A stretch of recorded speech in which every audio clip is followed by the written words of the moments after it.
Arganissima, New York. Your exotic skin, hair, and beauty source, and your one-stop shop for all your natural and organic skin and hair care, featuring authentic organic Moroccan oil and prickly pear seed oil and much more. Bringing you only the best, straight from the source and proudly produced in the USA. So what are you waiting for? Shop today at www.arganissima.com. Arganissima, New York. Your beauty is our duty.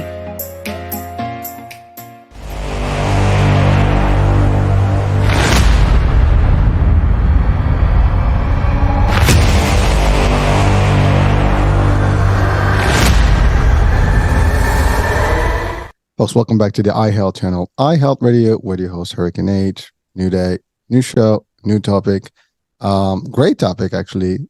Great guest. An interesting discussion we're going to have today. And of course, all discussions are interesting, but this one is unique because of the perspective and also the angle that we're going to drive this conversation towards the end of the show. So we all know mental health is important. We talk about it every now and then. We've addressed a few topics. We do even have a stand-in show once a month about mental health with Dr. Heim. But today's mental health is going to be a little different. It's going to get us to areas of the world maybe that may not have access to mental health or the appropriate mental health, services and resources. And so our guest today is going to take us to that journey. But before we go into that, we're going to talk about his journey and, his mental health debate and life and the things that he had to go through as a person before he went and started doing the work that he's doing that we're going to talk about today. So without any more suspense here, I'm going to bring Matthew Dickson with me. Matthew, welcome to the show. Thanks so much for having me on. This is a real treat. Yeah, well, listen, it's a very powerful topic, and I think you can never have enough mental health discussion. Health is everything, right? Health is wealth, as a whole, but the mental piece of it is just as equal to the rest of our body. And sometimes if the mental is not right or there's problems there, nothing else is going to matter, right? And society we live in can be very difficult, and it is difficult. And these are part of what we deal with. Everybody at a point in their life has some sort of level of mental distress, and that's different levels. But we all go through anxiety, depression, and just issues. Life happens, right? But your journey was a little bit more extreme than that, and more difficult than that. But what I love about your story, and we'll talk about it soon, is that not only you took care of yourself, but now you're taking care of others. So let's start with your journey, Matthew. Yeah, so I'm in Eastern Canada. I live right on the Atlantic Ocean, and I had a pretty average childhood. It was fine. I had no real issues with my childhood at all. But when I went off to university, I was taking engineering, and I just didn't feel right. And this would have been the late 80s, early 90s. I didn't know about mental illness. We'd been taught a little bit about mental health in high school, but I didn't know about mental illness and anxiety and depression and antipsychotics, antidepressants. I don't think Prozac had even been invented yet. That was sort of the big buzzword in the world for like a drug for mental illness. Although antidepressants and antipsychotics have been around much longer, for decades before that. But I never heard about any of this stuff. I'd heard of schizophrenia. I don't know if I'd heard of bipolar. Maybe I had. But it just wasn't anything people even uttered, really. And anyway, so I had some symptoms come on, but I could still do stuff. I was still getting mostly A's in engineering. I did a triathlon. I was on the university rowing team. I even bicycled across Canada when I was 20, and that's another story in itself. But at the end of university, when the disease hit hard. I went from muddling through life a little bit to just flat on my back, incapacitated, not knowing whether I was going to live or die from one moment to the next in just a matter of weeks. It transpired like that. And I went to get help. I said, I don't feel good. I was having suicidal thoughts, and I thought, that's not good. You should get that checked out, Matthew. I'd actually been to the university health clinic my very first year of university when some of these symptoms were creeping up. But they sent me for blood work. It came back fine the first time I went, my first year. And they sort of sent me at the door saying, focus on the future. So that's what I did throughout university. I focused on the future. And I didn't really know how I would do that. How do you do that? But yeah, that's how it went. So I told some friends about how I was feeling and whatnot, but no one really knew what to do or knew what to say, or they just said, "Oh, just keep going," and that was it. One said, "Oh, you should go see a mental health counselor. You should go see a psychiatrist. You should see what's wrong. Read these books. Go online. Check about mental health." Well, the internet wasn't there for one thing. The bookstores, I don't know how much you'd have back then in the bookstore. Maybe they had books on them. I never thought to even do that. Anyway, so I got in the mental health system. I got on an antipsychotic. I'm still on it today. And I noticed an improvement in my health every single week for 27 years. I'm 51 now. I went to get help when I was 22 at the end of university. And I went to get counseling for about the first 7 years or so. I tried to live a healthy lifestyle. I mean, other than taking a medication, and by the way, with mental illness, with milder forms of mental illness, you can sometimes get away without having to take medication. That's definitely possible. I was diagnosed with schizophrenia, and it's more severe mental illness, and they often say you will need medication. So I'm like, it was a ball and chain, to be honest. When I first got that, it's like, oh my gosh, I just biked across Canada, and now I've got this disease, and I have to take a pill. Plus, I was depressed. I had depression and anxiety as well. So it's like, oh gosh, and you couldn't think positively about stuff. So I'm like, oh my gosh, do I have to take a medication now, a pill? It was such a ball and chain for me. I was so down about that. Now I take a pill, and it's like, well, it's so you pop a pill. Isn't that like the ultimate cure for anything? Just pop a pill and you're fine. But and I say that in jest, but anyway, it's yeah, it's so anyway, I went to get help, and I got help for years. One of the things I did was I read a lot of books. Around the year 2000, I went and started reading books, going online, learning how to get myself better. I was in the self-help section a lot. I eventually gravitated more over to the business and career section, because a lot of top CEOs want to learn how to improve their mindset, their confidence. So that's what I was reading, books by Navy SEALs. There's a Mark Devine. He's got a book called Unbeatable Mind. He trains, he creates Navy SEALs. He's a Navy SEAL himself, and his book teaches you how they get their confidence, how they get their strong brain power to go over and fight the bad guys. So I was reading books like that, and they helped me immensely. So one thing I try to tell people is that you've got depression, so you've got anxiety or whatever, and yes, you can't be cured just like that. You can't snap your fingers and you're cured, but there are parts of your brain that you can change. There are thought patterns, mindsets, beliefs that we all have, and we can change them. We can grow in confidence. We can, because the old cliche, the old saying, knowing is half the battle. When I was a kid, G.I. Joe, the cartoon, would always say that, knowing is half the battle. And I find it so true. Reading all these books, knowing all this stuff. So yes, it didn't make me better. It didn't fix me overnight, but having all that knowledge does help. For example, bullying, verbal abuse. The book, Verbal Judo, The Gentle Art of Persuasion by George Thompson. He's a police officer. He teaches people how to deal with people with words, not weapons. And this book it's just wonderful. It's helped me. It's the best people skills book I've ever read. And he says so many people have never heard words of encouragement and praise, and lots of us just get stressed. No one's listening to us, and it just builds up and then it bursts. He says so often police, when they deal with someone, the vast majority of people just need to be listened to.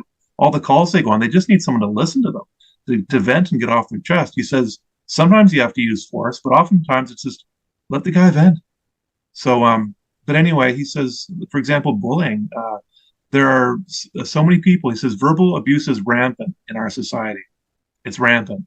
And tone of voice. I know Dwayne Johnson, when the pandemic first hit, he said he was a little shaky. And he said, he was talking about his relationship, maybe with his wife, I think. And he said, it's all the tone of voice. And I try to pay more attention to my tone of voice. Like, what's the tone of voice? Is there anger behind it? Is there a little bit of disgust in your voice, or a little bit of hatred when you're talking to somebody? How does that come out? What does that other person think about you? What do they think you think about them? And I really try to be conscious of tone of voice, empathy, having kindness for other people.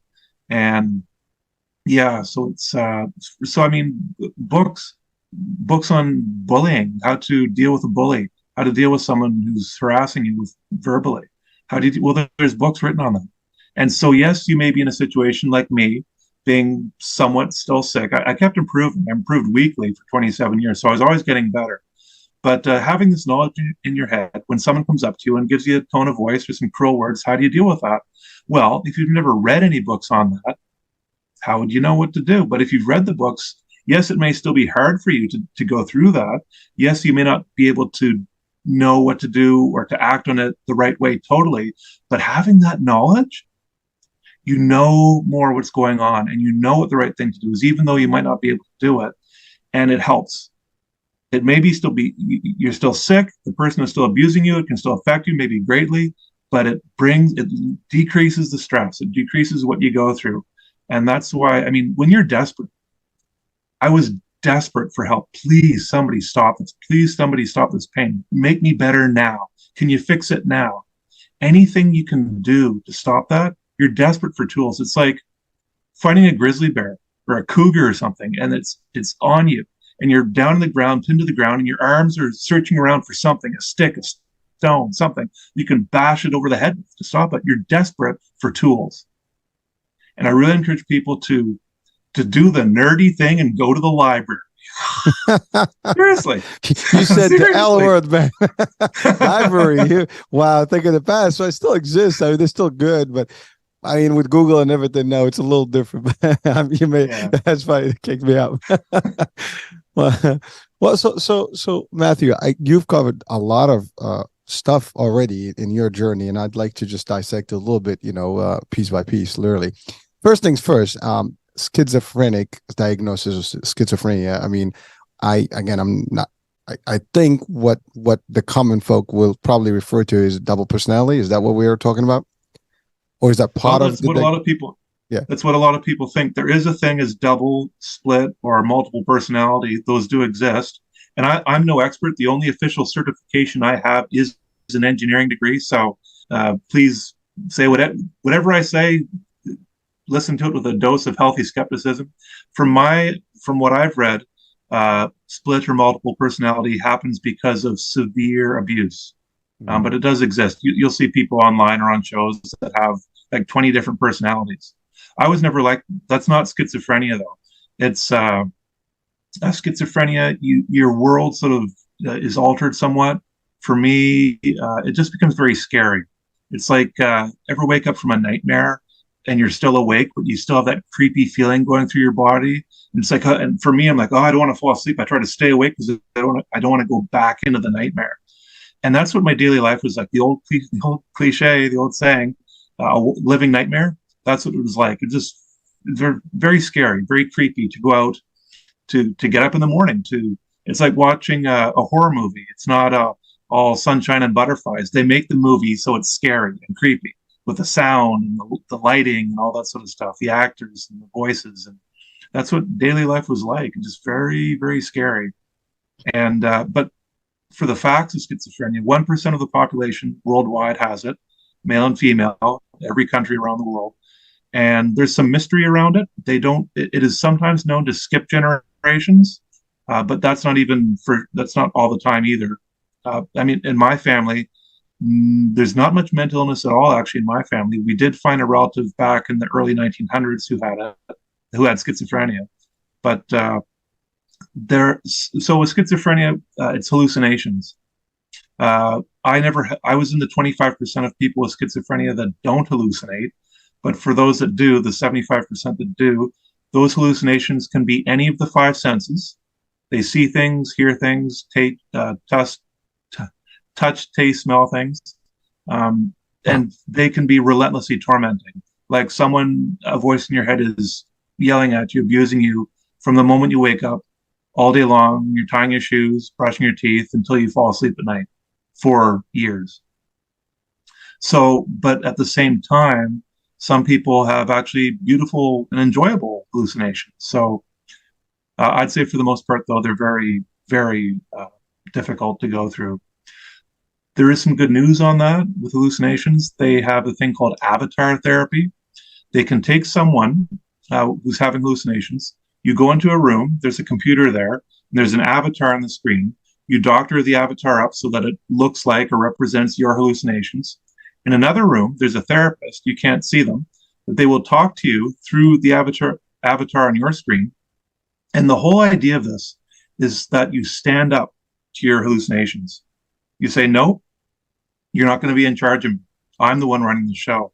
The remarkable thing about this is that it doesn't work for everybody. It works partially for some people, but for those who it works for, the hallucinations can be gone in a matter of weeks. Like 1 or 2 sessions a week for 8-10 weeks, rough numbers like that. Mm-hmm. And they can get rid of these hallucinations. I mentioned that to somebody nearby where I live, and he said, Matthew, so thank you so much for telling me this. He said he had hallucinations, and he said one day he decided to stand up to them. And it worked. He said his mom was in the next room. She was a bit concerned about him, but when she learned what he was doing, she was like, oh, okay, I get it now. And he said it worked. They diminished slightly. He said, I'd never heard of avatar therapy. Thank you so much for telling me this. I'm going to look into it more. So it's, I just find it remarkable.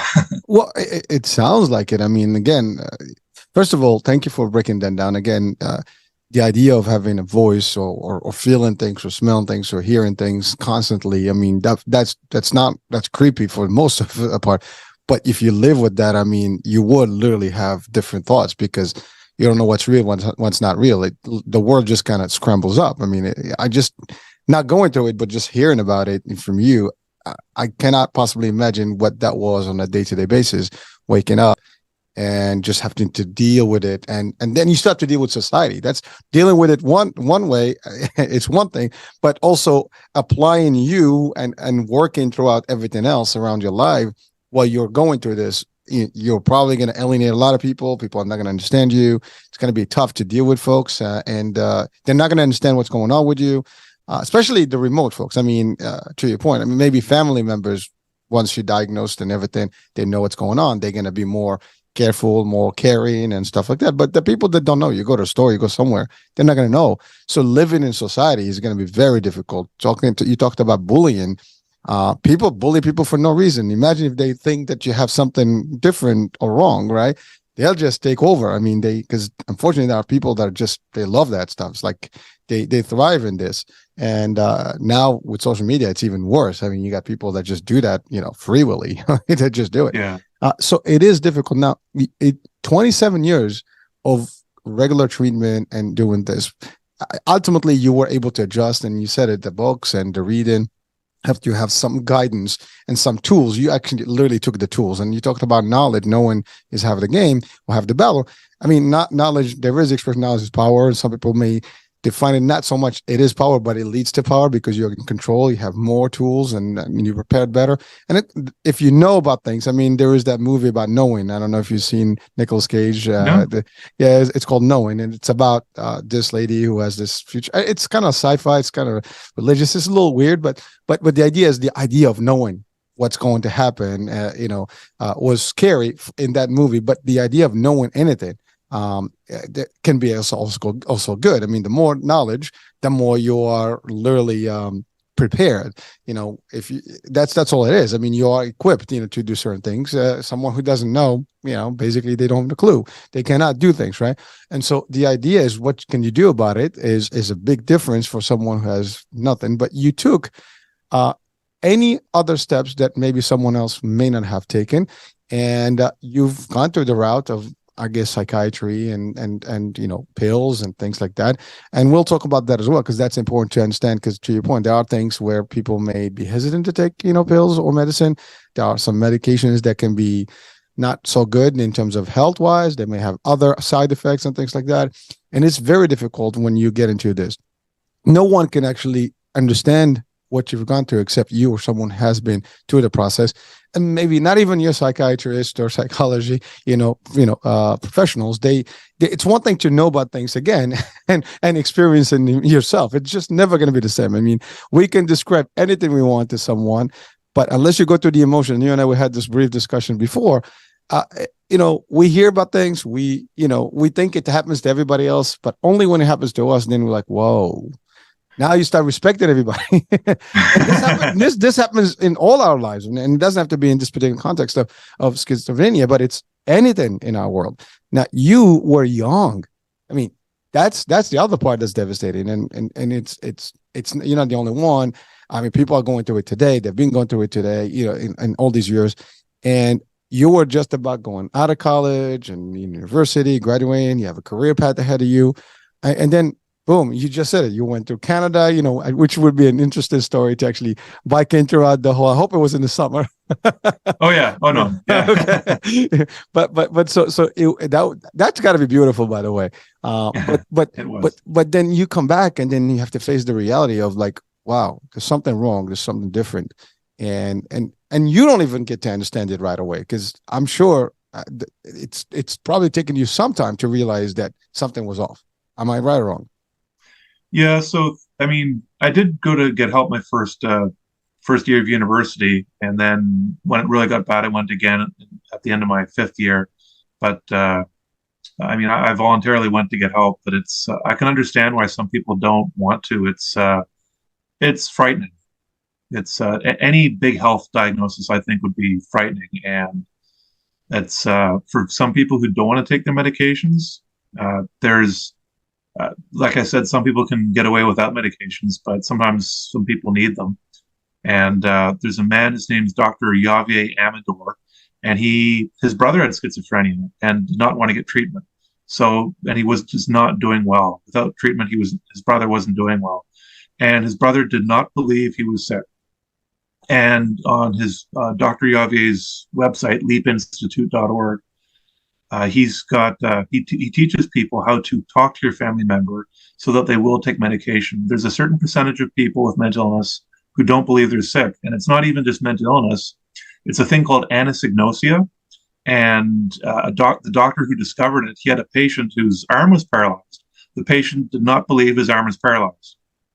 He couldn't do anything with the arm. He just did not believe it was. He thought he was fine, and the doctor called this anosognosia. And certain percentages of people with mental illness have this, and Dr. Javier's brother had it. So he teaches people through his videos how to talk to your family member to rebuild the relationship with them, because often the relationship gets frayed. You need help? No, I don't. You need help? No, I don't. And he teaches you how to talk to your family member out of respect for them, from their point of view, and rebuild the relationship. And I haven't looked tons into this, but the best I can, from what I understand of how it works, is his brother never, ever believed he was sick, even with all the help from his family. But what happened was he decided to get treatment because he loved his family so much, he did it for them. Even though he didn't think he was sick, he got treatment. That's the best I can understand from it. I need to watch more of it, the videos, but it's he's got a TED Talk. And like I said, I'm not an expert, but I try to tell people about that because it's obviously worked for him and many other people. So, and I haven't watched the videos to see how to talk to your family member like that. I get the gist of it. I've seen some of them, but I wish more people knew that, because how many people do you know who are not doing well and don't want to get treatment? Well, what if you knew how to talk to them the right way? Well, it's denial, right? We all have this first reaction to everything. You don't want to accept the reality of what's going on, and you basically just deny it, like it doesn't happen. I mean, you don't agree that it's happening to you. Again, it cannot possibly happen to me, and so you get into that mode, like, you shut down. No, this is impossible. I'm not going through this. And unless you accept the reality of things, then you can open up to treatment stuff. But if you're really shut down and you close your mind to it, and you just keep going and fighting the current, and nothing's going to happen, eventually it's going to get to you one way or the other. I mean, you talked about depression and suicidal thoughts. I mean, that's when it gets rough. I mean, even if you close yourself on, and by the way, probably a lot of the problems that happen today with maybe suicidal thoughts and even suicidal, attempts and people that take their lives, is there is a good chance that, this happens and they just basically, they don't tell anyone. And that's most of the cases that we hear about. They're not aware. Your close people don't even know until you're gone. And there's encouragement to talk to people, always find out what's going on, be open, and to your point, just have that discussion. And the art of discussion also needs to be almost orchestrated in a way that is, comfortable, because if you do it the wrong way, they're just going to deny you and reject you as well. So it is not an easy for anyone to be dealing with this individually. And then of course your immediate, entourage, your family, your support system is important. But if you cannot open up, that's going to be challenging. As a matter of fact, so this last Friday of March, we're going to have a second part of a discussion. We talked about bipolar discussion. We started to discuss it, the last show with Dr. Heim. So we will actually expand on this. So maybe you can join that discussion. And by the way, if you want to join us on the call, that would be great to have, an actual psychiatrist with us on the discussion there. That would be awesome. Sure, yeah. But yeah, so I'll send you the link. And so because we left off at the end, it was just not enough time at the end of the show to continue with the question. So we're going to start with it. And the part of the question was about, well, it was more about like multiple personality disorder, but I guess it can feed right into the schizophrenia concept, and from a psychiatrist, a version of it, and maybe that can give more connection to people with the reality of things. But you're right. Now you said you went in the first year to get treatment personally, and then later on you went back again. So does that mean that first opportunity that you had to get treated was helpful for those few years, or was it better, at least to a degree, or ultimately it weaved out of the way? The first time, no, not really. They sent me for blood work. It came back fine, and they sort of sent me out the door. They were nice about it, but yeah. So when the disease hit really, really hard, and I went to get help, my first thought was, why didn't I get help sooner? Well, I did, but I didn't know. No one knew what to do. I didn't know what to do. So. But I thought, imagine if I got this drug into me 5 years earlier. And I don't know if I'd gone to, in my first year of university, I don't know if they could have even have diagnosed me with schizophrenia, because my only symptom was I was just low on energy. Maybe they would have said, well, maybe you've got a bit of depression. I don't even know what they'd have done for me back then. That I still stayed that same way through all of university, but yet, I was able to bicycle across Canada and be on the university rowing team and do a triathlon. So I had energy. It's all very confusing. And I find things can get very gray. You start thinking about this, like, well, why didn't this happen? Why didn't I do this? When things can get severe, it gets very, very gray. To be honest, one of the other symptoms of schizophrenia is disorganized thinking. It's hard to think clearly. But people say with the disease, and I'm the same way, that even though you can't think properly, there's another part of your brain that ticks along just fine. I had thoughts of, okay, well, I'm waking up in the morning. What do I want to do today? Should I go for a walk now or later or this evening? What do I want to eat? What do you want to have for lunch today? Should I go back to school? Should I go visit somebody this afternoon? I'd have all these thoughts that ticked along just fine. But it's kind of like shouting into a tornado. It's all very scary and frightening. And instead of having a nice, calm, reassuring voice in your head, oh, Matthew, don't worry about it. You'll be fine. Just go over and have some fun. A voice like that, it's like, come on, try harder. Come on, fight this. No, I don't want to. This is scary. This is difficult. I don't want to go through this. Come on, you got to go. It's like a drill sergeant voice that these two voices in your head, like trying to shout into a tornado. Instead of sitting by the dock on a nice hot summer sunny day with the waves lapping against the shore, and you've got your fishing rod out like Huck Finn, just enjoying life, traveling down the river. It's imagine if Huck Finn had that's what I say. It's like being chased by a heat-seeking tornado. It's just anyway. So the first time you went to them, they did the blood work, and that was it. You just maybe they give you some food, diet, whatever, maybe you get some vitamins, that kind of thing. And then they said, they said your blood work's fine. The sentence, it's one sentence: focus on the future and good luck. Wow. He was nice about it. But that's all he said. That's what you remember it like yesterday. Amazing. Yeah, that was my advice for 5 years until. Now, the second time, did you go to an actual psychiatry, a clinic, a mental health clinic, to actually get the full diagnosis? Well, I phoned a friend and I said, I'm, having suicidal thoughts. He said, we promised me to go up to the university health clinic. I said, I promise. And I walked up there they talked to me for a bit, and then they took me into the city hospital with a psychiatric ward, and that was my introduction. There's psychiatrists in the psych ward, there's medications, nurses, everything. So that's how it all started. So they got me on a medication after they tried me on 6 or 7 of the 1960s antipsychotics. None of them worked for me. They tried me on one that had just come out that year in 1994. It worked. A couple of weeks later, they said, "Do you notice any difference?" And I'm like, "Yeah, I feel a little bit better." So they said, "Well, stay on it," and I'm still on it today. It's yeah. What was but what was the process to diagnose? I mean, you go to them, you tell them what you feel, and they just give you a prescription. Is there any testing? Do they any assessments? I mean, what was that experience? And again, maybe they have changed by I mean, we're in 2023. 94 may have been, a little so behind, in terms of where we are today in terms of mental health, and a lot of, I think in the last couple of decades, a lot of achievements have been made in the area.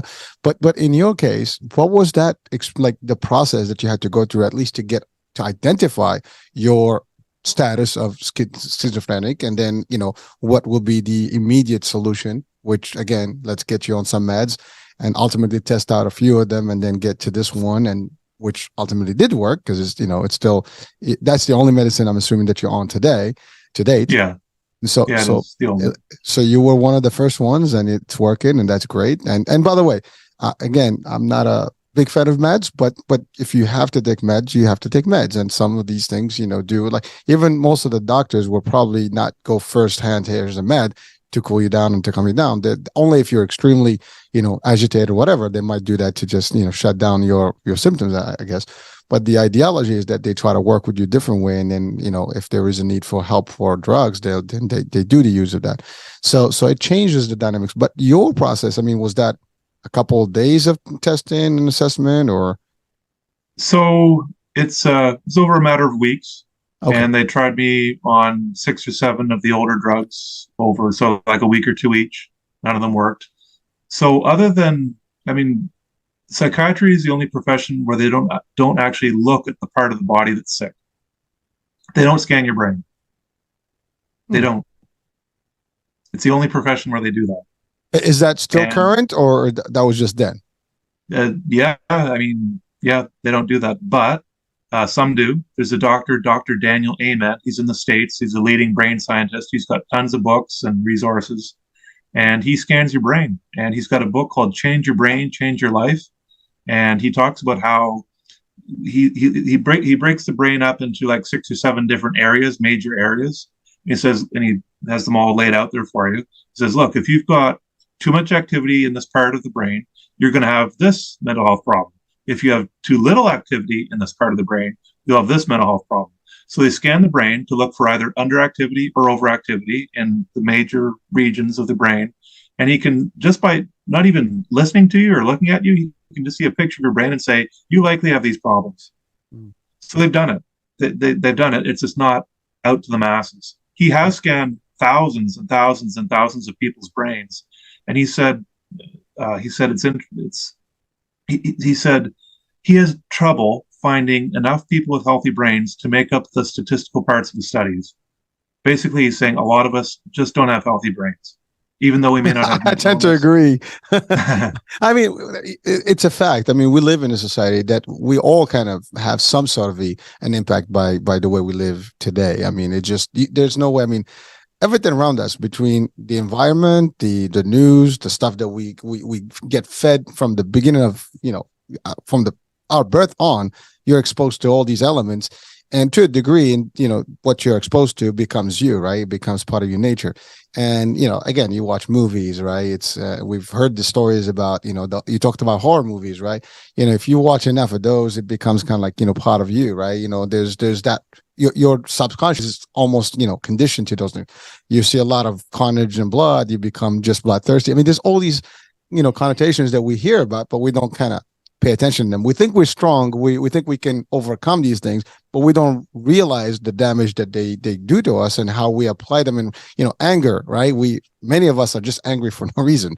And I mean, we all fall, I guess we all guilty of that. I mean, I can say for myself. I mean, I'm not, innocent to the degree where I can say I cannot get angry. I mean, I control myself to a degree, but at the end of the day, we all get to the moment where your emotions get a little, too much, and you can burst out, right? And that's just the minimum piece of it. But to your point, I mean, I don't know if any of us is going to be like 100%, to the other extent where you can do a good contrast, between, the study.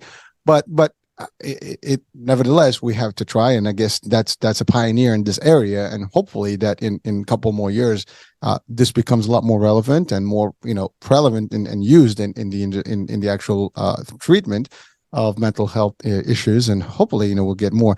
Again, I would love definitely to have you come on even for a few minutes just to touch on this and get his official opinion, because I do really believe Dr. Jaime is one of the best in the world. He's from Australia, and he tackles a lot. If you go to our channel, you'll see some of his Dr. Jaime shows, and it's all about people send questions. He answers them based on different topics. But he handles it, he gives his true opinion. Obviously, it's not a consultation to a degree. I mean, those are more advanced things, but he gives the general, gist of how to deal with certain things. So it would be an interesting, discussion to have someone who has been, with the diagnosis and living with it, and the research, and plus the work you do, because he may be also a resource that you can actually add into your mind aid concept that we'll talk about in a minute. So. Yeah, I mean, I'm listening to you. I mean, you went through those first 5 years, and then you got the meds. Now you got the meds, and how was your life though? Past this. I mean, I'm assuming you had to live your life, work, deal with colleagues, with family members. I didn't ask if you have family, kids, or any of that. What was that kind of life like? I mean, to just continue living a normal life. Well, again, normal here is not, no one has a normal life. I mean, that's just, we use the word normal all the time, but what's normal, what's not normal, right? So, So I don't have a family or kids, but other than, I mean, basically in the hospital, they just look at you to see if what your body language is like and what you say. That's sort of what they have to go on. Blood work, I don't think will tell you much, but it's just how you look, what you say, how you're acting, and what you tell them, how you feel, what you describe to them, what it's like for you, and that's what they have to go on to diagnose you. So my life was, I was in the psych ward, in and out of there 6 or 7 times in 1994. The next 3 years, I was in a group home. I lived there, and after that, I've been living on my own independently, and I wasn't able to work the first few years or so, and then I got a job doing data entry and filing. I don't really like data entry filing. I find it a bit boring, but I thought it was one of the few things I might actually be able to do. It was a stick. It was a stone that I could bash the grizzly bear's head in with. It's a tool. And so I didn't want to go to work. I didn't want to do anything. I just wanted to lay in bed all day, really. But I said, if I want to fight this, I have to get up. So I went to work and tried to do the best I could. And so this was like the early mid to late 90s, and mental health wasn't talked about much then. Taboo. It is now the last 10, 12 years, especially now with COVID, it's being talked about so much more. But in the 90s, I had to whisper the word mental health in public. I couldn't just walk up to someone and start talking about mental health. I mean, you can now. I can meet a total stranger in the grocery store and utter the words mental health out loud. I'm not worried about that. But back then, true. So I'd throw the word mental health into conversation and see how that went. Then I might try depression, see how that went. And if that went okay, then maybe I might throw the S word out there, schizophrenia. What are they going to think of that? So it was generally, I found most people, at least people I met, were fine with it. And I always felt that, like for coworkers, I always felt better if I just got it out of the way quickly. I'd sniff them out first, could I talk to them about what I'm going through, sort of thing. But I found most of the time I could, and I just found myself getting it out of the way as soon as possible. I didn't have any real strategy, but I just sort of said, you know what, I've got schizophrenia. If I seem a bit different, that's why. So were people receptive, or do you've experienced some bad reactions? I was lucky. I don't know about lucky. I don't know what the stats are, but no one really gave me a hard time. Later on in my recovery, some people gave me a hard time, but it wasn't because of my disease, really.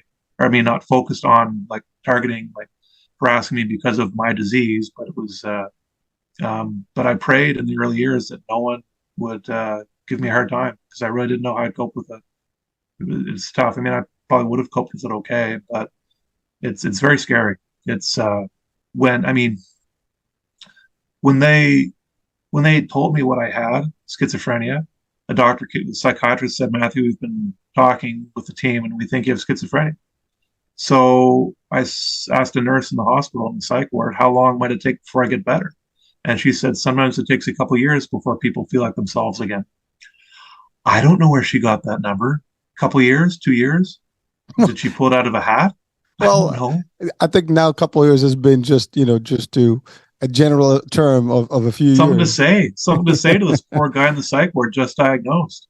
I mean, normally a couple should be two, but it hasn't been that way. Well, here's the thing. I thought, well, 2 years. I just sort of took that as a gospel truth sort of thing. Like 2 years, can I last that long with this pain?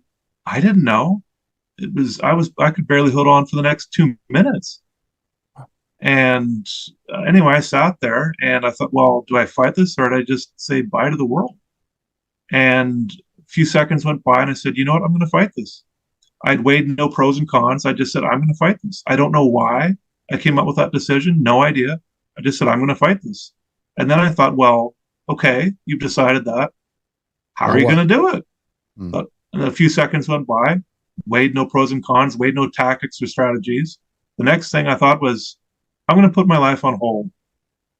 I accept the fact that I will do nothing that I enjoy for the next 2 years. If, when that 2 years comes up and I'm better, I will pick my life up from where I left off and move on with my life. I said, okay, now that you've decided that, that's your strategy. You're going to fight. That's your strategy. How are you going to do this? When are you going to start? Well, Matthew, time's ticking. Well, I better start now. What's the first thing I can do? Well, I was in the psych ward. I thought maybe I can go into the TV room and watch an episode of Friends. Maybe Friends. I think that's the first year Friends came out in 1994. And so I said, okay. So I stood up and I started walking across the floor, across the room, over to the TV room.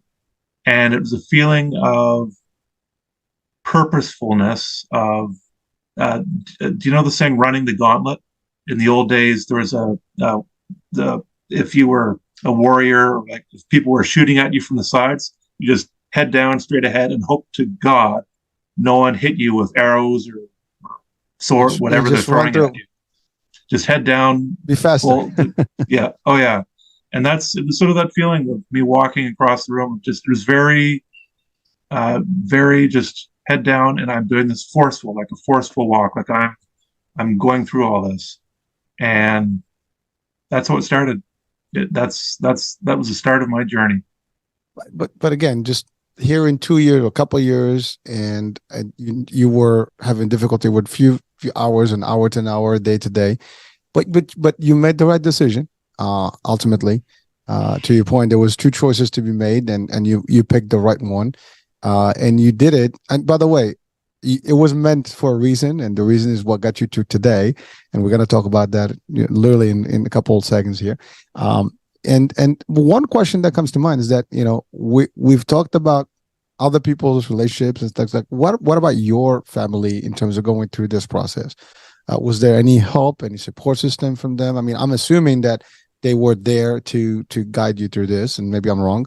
What was that kind of, because that is not easy for your loved ones or your family, your parents. I mean, you were young.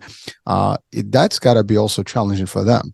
How was that transition, and to accept the fact, because it is also difficult on your immediate family to admit or accept maybe some of this. Like you said, mental health was like, very taboo, very touchy. I mean, imagine the neighborhood and everybody, family. Oh my God, my son is diagnosed. Oh my, and it gets crazy, right? Literally, I mean, no pun intended for the word here, but that's how it will go. Like, people will just go nuts about the idea, and they'll be almost like, crossed out. This is the family that we don't want to interact with. It's just sad that that's how people had it, and even to date, maybe there are still people that think that way. And as we transit to the discussion of the worldwide mental health, and that maybe still be part of today's society somewhere. What was that experience? And then we'll transit into what you do today to give back? Yeah. So my friends and family were supportive. It's and you're right, it's tough. It's definitely tough for me. It's tough for them too. And you feel very helpless. I felt very helpless. I'm sure my friends and family felt very helpless too. Like, I walk into a room, I sit down, I'm not doing well. How's Matthew doing? There's all this concern about me. How's Matthew doing? And part of me liked that I had people who could be concerned about me, because not everybody does. Some people are abandoned.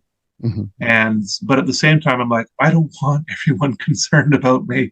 I just want to get up and live my normal life free, to do what I want and just to have fun and enjoy life, and not everyone just staring at me like, what do we do about Matthew?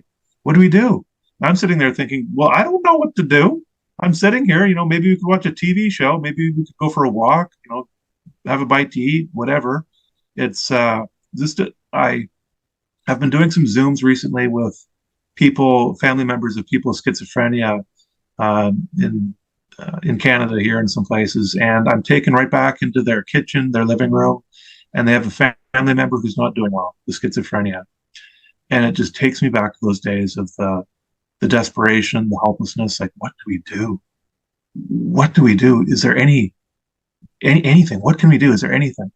And so I was thankful for the people in my life.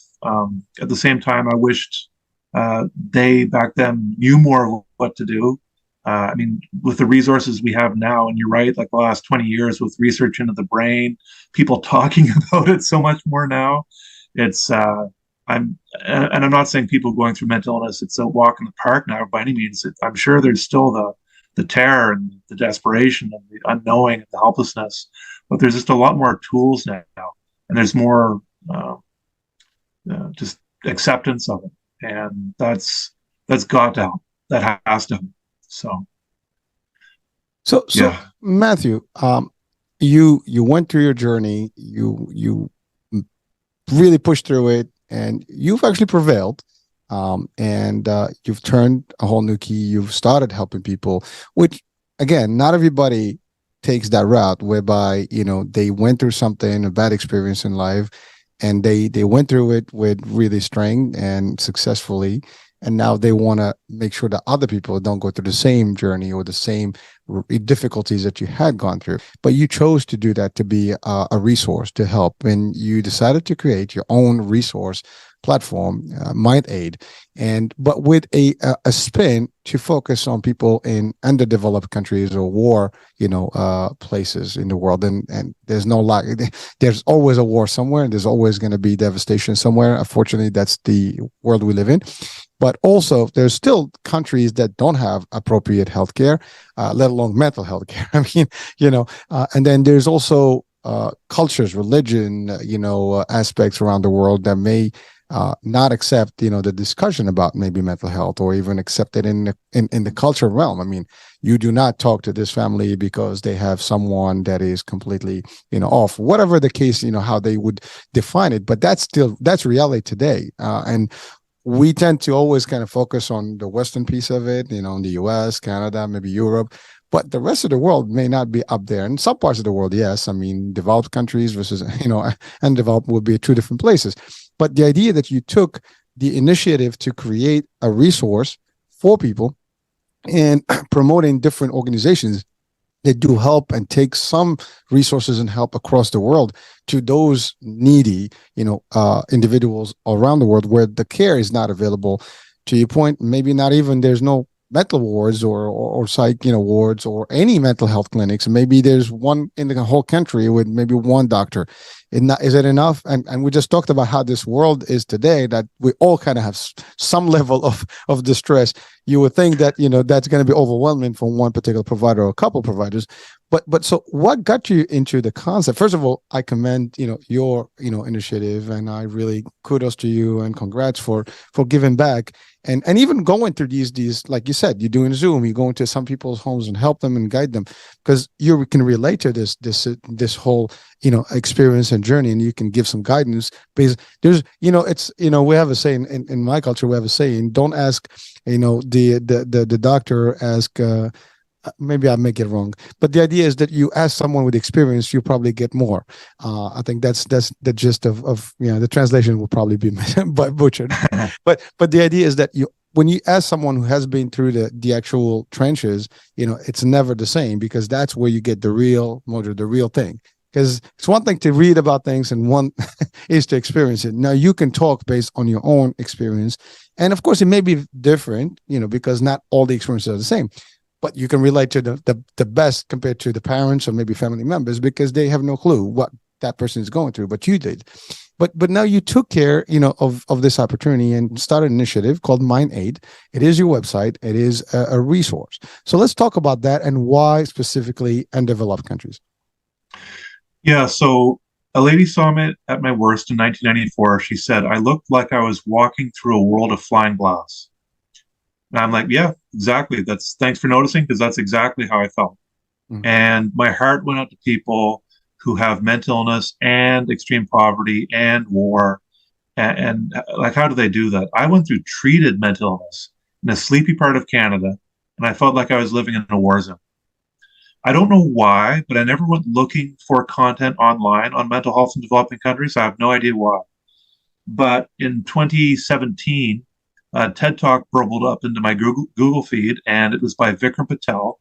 And he was one of the first people to give basic mental health care to people in developing countries. These models now are low cost, proven effective, and scalable. And the World Health Organization is trying to figure out the best way to roll them out to the masses. In the meantime, there's groups helping using these models of basic mental health care. What they do is they go into a community and they teach some of the people there how to give these models of basic mental health care to their own community members. They handpick certain people who might have some leadership skills or some maternal health skills, some sort of thing, and they teach them these methods. And some of them don't use medications, some do. Fine Mind and Strong Minds, they work in Africa. Fine Mind works in Uganda, and they don't use medications, but others do. And the cause is vastly under-resourced. Some countries have only one psychiatrist per million people. Mm-hmm. Over 270 million people in developing countries have no mental health care, and the experts say that number might be low. It might be higher than that even. What's really bad? Some people with mental illness are actually kept in chains in some countries. They estimate hundreds of thousands of people in 60 countries. They're tied to a bed, tied to a tree. Their feet in chains, shackles. Sometimes they have their foot through a big heavy log where they can't move away, can't walk, tied up in the shed. And not just with they have untreated mental illness, tied up, extreme poverty, war. I'm like, it's just horrific what some people have to go through. That said, there's a man, Shekhar Saxena, he's from Harvard. He spoke at the UN. He said every country, when it comes to mental health care, is a developing country. I still would rather be in Canada for mental health care than some places in Africa. But basically what he's saying is we all have mental health care systems that are classified as developing countries. There's a man in Nova Scotia, Canada, his area of Nova Scotia. He dramatically improved the mental health and addiction system there. He's got a book. His name's Todd Leader. His book's called It's Not About Us. And he teaches the rest of Canada how to do what he did. And he got wait times down from 5 to 8 months down to 3 weeks, 1 week or less. He said, but he did all this by, plus many other changes. He did all this by making the system client-centered, not bureaucracy and paperwork-centered. When someone walks into a clinic, how long do they sit there? How many forms do you get them to fill out? How many rooms do you have them? How many waiting rooms do you put them through before you finally see them? Or do you see them within a matter of seconds when they walk in the door? How can we help you? What's wrong? What can we do? When you have a phone answering machine, if you're a mental health organization, do you say, if this is a crisis, please call this number, 911 or 988, I guess in the States too, now. And suicide line. Do you put that at the end of your message, like a lot of them do, or do you put that at the very beginning? It's things like that make a system more client-centered. The book's written for Canada, but and I'm no expert, but I would assume that many other countries could do the same thing. Like developed countries could learn a lot by making these systems client-centered. He was successful, so it's really try to tell people about that book. But I made So I started researching the cause after I found Vikram Patel's TED Talk. And I thought, well, maybe, and I found a lot of the information was scattered across the web. And I thought, well, wait a minute, what if I put this all on one site to make it easier for people to find? So my website, MindAid, is a simple curation site. I don't go into a great depth in any one topic, but I will send you off in a lot of different directions on how to help people with mental illness in developing countries. I've never been outside North America. I've mostly just been in Canada, a little bit in the States in my life. Maybe someday I might have the confidence, the mental health to travel to some developing countries. I've been invited to one country already to see the work there by FindMind in Uganda, and I'm like, well, maybe I don't know. It was a challenge for me to travel out to Vancouver by plane. I've done that 4 times throughout my recovery, and it was a challenge each time just to go to Vancouver. I mean, Vancouver's far, but it was still. I'm not going to, anyway, things were so difficult for me. I really had to watch what I did. But anyway, my website, I made that in 2018. It's starting to gain some traction.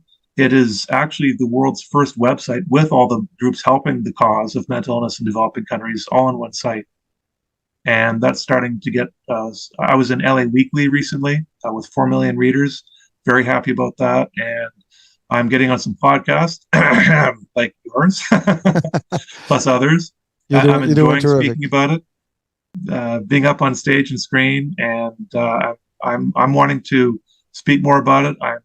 It's the more people who know about this. I mean, if there is ever a time that mental illness in developing countries could become a thing, 10 years ago, 20 years ago, could you talk about mental health? No, not really. Well, you can talk about it now. So the great thing about it is that for decades, we've been giving money, helping people in developing countries, clean water, building schools, mosquito bed nets, all sorts of things, buying goats. We all get that.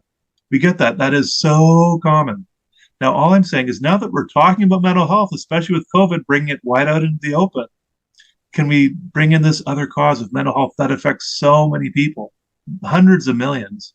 Can we throw this in there? It is vastly under-resourced, but there's ways to help. They're low cost, proven effective, scalable, these models of basic mental health care. Can we get more eyeballs on this? Can we get more dollars flowing? Can we get more feet on the ground, helping people get their mental health back? If you're living in extreme poverty and you can't get out of bed, you can't feed your family, it's a death sentence for your family. Yeah. So some of these groups, nonprofits these days, you can donate as little as $3 a month to some of them, $5 a month, $10 a month. $3 a month, that's a coffee once a month, 10 cents a day. Coffee is more expensive these days. Okay. You go to Starbucks or Dunkin' Donuts, I think you're looking at maybe $3.99, just a small thing. So yeah, coffee is expensive. And by the way, worldwide, it's the same price. It doesn't matter where you are. But you're right. I mean, it shouldn't cost a lot. And to your point, but the question that comes to mind, first of all, great job, dude, and keep up the great work, keep coming on these shows. I'll do a blast of this, and hopefully more people can hear about it. This is the iHealth channel, iHealth Radio. It is worldwide, so people will eventually get to this discussion, and we'll do some promotion around it. But for the work that you do, the more the merrier. I think the site or the link that you have, the website, should be exposed to others. But there's always skeptics out there. Some people will probably question, like, what are those companies? Where's the money going? What would you tell them? I mean, I'm assuming that these are all vetted companies and I guess not-for-profits that are out there. What would you say, because that will be a first question, like as soon as you start talking about donation and about resources and worldwide, like I don't know who I'm going to give my money to. People, it's just the way it is, right? So what would you say to people? Well, there's some big names behind this. One of the group's partners in health, Bill Clinton, and the band Arcade Fire endorsed them. Ashley Judd, the actress and singer, she's narrated a promo video for Strong Minds. They work in Africa, helping women with depression. Forrest Whitaker, the Star Wars actor, his foundation is working with FindMind in Uganda. And Robin Williams' son, Zak Williams, as well as Allison Janney, the Hollywood actress, and Tim Shriver, founder of the Special Olympics. Those three, and others, they have a platform, hashtag Break the Chains. and you can sign a pledge there to help unchain people with mental illness. So there are some big names behind this. The big groups like UNICEF, World Vision, Oxfam, they are working to help. Doctors Without Borders, they do work helping people with mental illness, and you can donate to them. There are other smaller groups, like some I just mentioned, like Partners in Health, Fine Minds, Strong Minds, who have those big endorsements. They're smaller nonprofits, but they can scale. Given the funding, they can scale. That's what they want to do, is scale up. And it's they're not as well known, but the more people know about this, the more they can become household names. Mm-hmm. Wouldn't it be Try Global? They use trauma recovery yoga. They're working in Iraq, and they want to work in Ukraine later this year. They've got a fundraiser that they're looking for money for, but they use trauma recovery yoga to help people like in war right now, refugees and people with PTSD, and they're getting good results. What if that was a household name? How many people are doing that? It's I just want more eyeballs on this. These groups, these nonprofits, these smaller ones are on social media. They post regularly. Get to know them, follow them, subscribe to them, share their posts, get people talking about this. I think, and I'm no expert, but I'm taking a cue from Catherine Hayhoe. She's an environmental advocate, and she says the best thing to do about the environment is simply talk about it, to have conversations about it, get more people talking and taking action, even before like putting up solar panels and buying EVs. I'm taking a cue from her, and I don't know if this is based in truth or fact at all, but I'm saying the biggest thing we can do for mental health in developing countries is talk about, have conversations. The more people who know about it right now can help. How many people think about this? How many people think about someone in a developing country who has OCD or bipolar? Who's helping them? They're sitting there right now. There's somebody sitting there with bipolar right now, untreated, desperate for help, like I was. Desperate. His family's around there. How do we help this person? There's ways to help. They figured it out. You did, and by the way, I mean, you mentioned some powerful names, and you said it best. I mean, do the research, follow them and stuff. You're not asking just people to just jump in the water here. You can do. Well, that's the other thing too. Sorry, that's the other thing too. Sorry to interrupt. No worries. I encourage people to before anybody makes a donation to any nonprofit, no matter what it is, I really encourage people to do their due diligence to make sure you're happy with your donation. So spend some time, go on their websites, go on their, look up their financials, follow them, see more what they're about, find social proof. And I mean, like I said, I'm no expert. In the back recesses of my mind, I'm thinking, well, Matthew, you found these groups online. How do you know? You haven't been there and talked to them. I have talked to them online and on Zoom. I've reached out to almost all of them. And they've been appreciative of what I'm doing, and but you're a voice.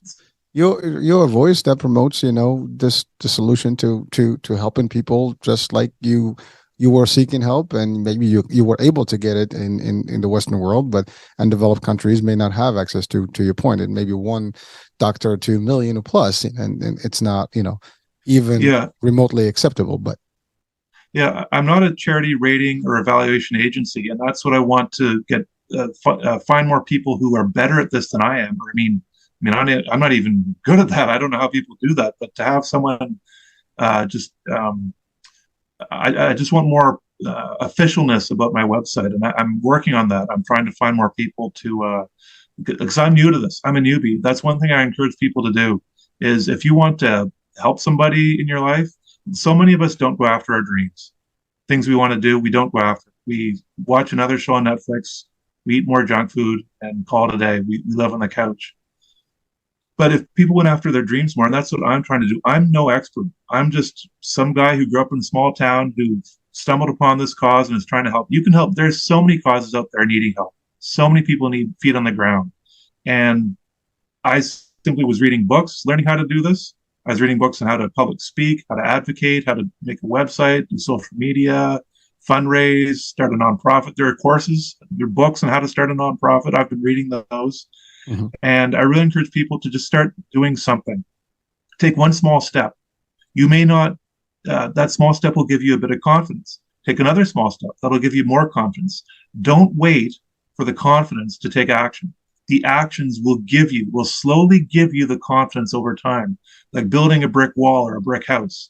You may not start off very confident, but every phone call you make, every book you read, every post you make, every whatever, all these things you can do. And a lot of these, I mean, this isn't E equals MC squared stuff. I mean, how to start a nonprofit is not quantum physics. You can read a book, then they can explain it to you fairly easily. It's work, but it's all one small step, one small thing at a time. And that's what I'm growing. I'm learning. I want to get better at this. And I want to be totally transparent and honest with people and say, look, I don't know everything about this. I've made a website. I'm not an official anything. I don't even have like a business registration number, whatever it is. And I'm not accepting money, but I'm getting the word out. And that's what I'm trying to tell people is you don't need a degree. You're an advocate. Yeah. To have an effect in the world, you don't need a degree. You don't need to have 17 letters after your name. Just start. And with the internet, and you can have a website up for free in minutes or a blog up for free in minutes. You can have social media up for free in minutes. You can have YouTube up for free in minutes. Start talking about this. Find a cause. Maybe it's not your ultimate cause. Maybe a year or two down the road, you say, I don't want to do that anymore. I want to do this. But all that knowledge you got of getting on YouTube and speaking about a cause, meeting with people, that's all experience. You'll learn a lot from that. Simply start trying to help other people. There's a TED Talk by Martin Seligman, and he said, it's called The New Era of Positive Psychology. And he said, it's proven now, psychologists have proven, the best predictor of long-term life satisfaction is helping other people, or the animals, or the environment, helping a cause, giving back, philanthropy. That's the best predictor of long-term life satisfaction. And you asked why I started this. That's one of the reasons I started this, was because I'm trying to help myself. What's one of the best ways to help myself? Helping other people. There's an episode, sorry to mention the show Friends again. There's an episode of Friends where Phoebe and Joey were having a debate about, is there really such a thing as a selfless good deed? Because they said, one of them, they were saying every good deed wasn't that just out to make you feel better? So I don't know. I'm starting this. I say I've found my life's passion with helping people with mental illness in developing countries. I'm pretty sure that's what I'll be doing for the rest of my life. I don't know for sure if what I'm supposed to be doing with my life. Maybe I'm supposed to be helping manta rays out in the ocean, conserving them. I don't know. I tried this. I started this. It's working. I enjoy it. There's probably a million things I could do today that would make me happy, and probably 10 million that would make me unhappy. But I'm doing this. It's working. I'll keep going with it. It's my biggest idea. I don't know. Am I passionate about it? People say I sound very passionate about it. I 100% don't know if it is my passion. I don't know. It's an interest. There's an article online about how passion is overrated. Do things that interest you. You don't have to be this cheerleader, loudspeaker, megaphone, go, go, go person all the time to get stuff done. Jane Goodall, the environmental and chimpanzee advocate, she is soft-spoken. She's quiet. She speaks very quietly. She is not a in-your-face Tony Robbins, jump up and down, let's go do stuff. She's a very quiet, let's go do stuff. And it works. If you're an introvert, you can still get stuff done. You don't have to, a lot of speaking is simply speaking to one person. If you're up on a stage speaking to thousands of people, sure, a lot of people may be more louder, extroverted. Jane Goodall isn't. She's still very quiet. All you're ever doing is talking to one person. And for people starting out, I can say from experience with me getting onto podcasts in the last few months, talking to a podcaster like you is just a one-on-one conversation. I don't feel like there's thousands of people listening right now, even though there will be. And they are. And I just feel like it's conversation. But so confidence is. So I'm doing things now after 5 years of advocacy work that I could not do in my first year. But I slowly grew into that. Phone conversation, email, post, just slowly. And your confidence grows. And that's what I encourage people to do is, anyway, that's a tangent, but I'm not a charity rating or evaluation agency. Hopefully somewhere down the road, my website will be more official and and be more just, and I've got to learn how to do that. So and you are a resource. And by the way, remember what I said, when you made that decision in that mental health clinic that you're gonna beat this and you're gonna walk through that TV, whatever, watch the first episode of Friends. Well, you were meant to do this. And I do believe personally that everything happens for a reason, and we don't know what our legacy is going to be on this planet, and we all have a call, and this was your call. And you know what, you find yourself doing something, and we all have, at least I believe in that personally. Same thing when I started my radio and media company. It was just the idea that I wanted just to give a mission to help and educate, enlighten, and inspire and motivate people. That was it. And how I'm going to do it? Well, I'm going to start. And it was just the same idea. Like, I'm going to start with one show. It was just me, no guest. And for a few months, that was the case. But, it just evolved slowly but surely. But I know one thing, that I want this and I want to continue doing this. And that's it. Nothing's going to stop me, and I will continue doing it because I believe in it. And the reason, and what motivates me the most is you. Literally, you and my guests, because every episode, every show, every guest that comes on has a story, has a mission, has a passion, and is a resource for the world out there. And I know that someone somewhere, sometime will benefit from this, regardless. Today, tomorrow, next year, someone's going to get to this, and they're going to, wow, I hope I learned about this before. The idea is just to get it to as many people as possible, and that's what we're working on. But it's the same concept. We're in the same work. We just have different angles. I create a platform for resources such as yourself, but the idea is exactly the same. You believe in this because you don't want, and by the way, we all have gone through our lives and we wish that we had help, we had things done. And if we are really, when you reflect on life sometimes, and you say, by the way, we're 51, both of us. So we're in that age where we really, that if we get lucky to have another 50, but the chances are maybe not. And even if you did, how well you're going to live, past a certain age. So it's time to give back. You've gone enough in life, and it is a beautiful thing to do, because we don't know, but at least when we're not in this world, this continues. People will still hear about this. Someone will be helped. So your seeds that you planted today, they're going to be with fruits. Somebody's going to enjoy them, and that's good enough.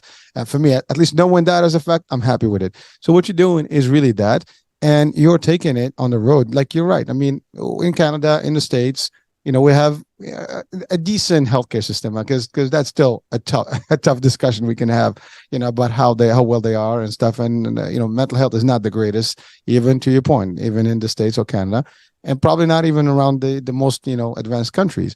And when you're thinking about third world countries, you're thinking about war countries, it's definitely devastating. Even in modern countries or Western countries and that are developed, if something, God forbid, happens, we have a tragedy, we have, we have a storm, like, we had some hurricanes and tornadoes, whatever, devastating areas, it affects mental health first thing, and when you get afflicted with financial, the first thing that goes to your mental health.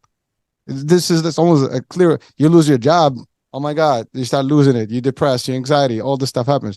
And that's a simple example. So we all experience it to a degree or another, but having the resources to access, whether local or overseas, I come from overseas, and I have family overseas, and I can tell you overseas is not the same.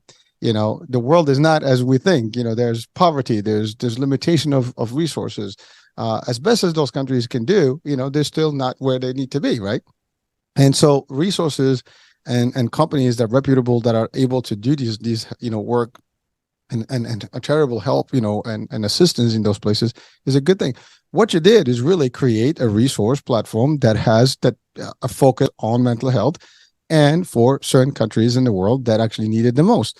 Nothing wrong with that. Like you said, I love what you said about someone should do the due diligence, check them out and follow them, make sure this is the right place, and then you're going to invest in your own legacy by helping someone.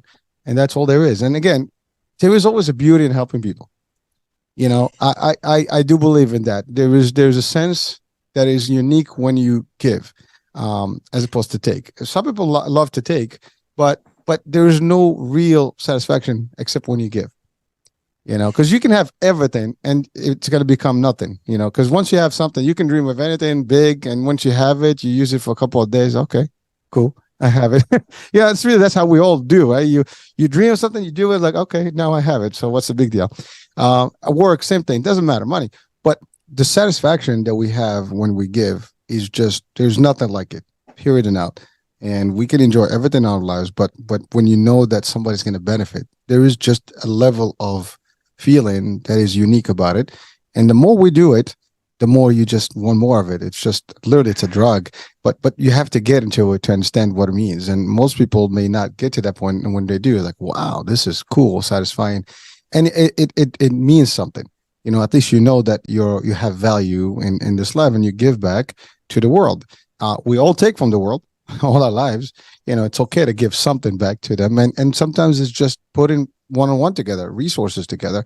It's not a big deal. And yes, it's got to take time. I mean, you're going out talking and stuff. It's your time, and time is money. Time is value, but this value equates the help that you're giving to people. And that in itself, something that is, more than money. I think there's no price to it. It's priceless. And so again, you're doing it, continue doing it. Love the work. Now I will have the actual link of your website into the description show, so people can actually, touch it, go through it, also connect directly with the organizations. Also on my website, you will have a picture there. If they click on it, it will go right to the site as well. So if people want to just check, and we'll have this posted all over the world. So it will be on the radio, the podcast, the channels, all the visual media. So again, people will have access to it. Hopefully, those that are in need of it can hear it and maybe can reach out. And even people around the world, they might be able to actually access the website and know the resources and maybe reach out directly to them.